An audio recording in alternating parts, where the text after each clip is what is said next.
Dí bheith cairde fáilte go dtí mo chéad léirmheas a chilla de Conradh na hÉireann ar TikTok.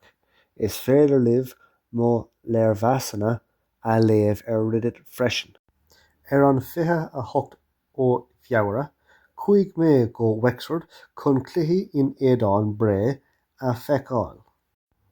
Anois, an Fearnbhaile Wexford. Banaisteoir Stephen Elliott. Cúlmhairde Martin.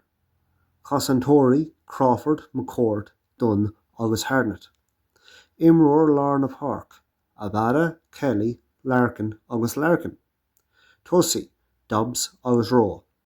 Na Cuairteoirí Bray Wanderers. Banaisteoir Paul Heffernan. Cúlmhairde Corcoran. Chosantóirí Murphy. The Gentleman Curtis Cantwell agus Murphy. Imreoir Lárna Park. Feabhra, Doyle, Bartley agus Considine. Tosaigh Costello. A 17 nóiméad Onadí tá Dobbs gortathe. Tagann céir ar aghaidh. Deireadh na chéad le Wexford a haon Bray nád. 17 nóiméad ar ór na rinne ná. Cic Ericki agus scór Rowe.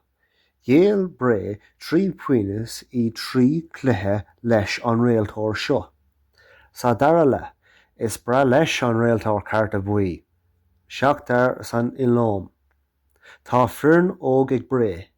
Mullen óig agus tucaí sí. Maithú Wexford, Conradh na hÉireann an blach ar fad agus ar nó Celtic.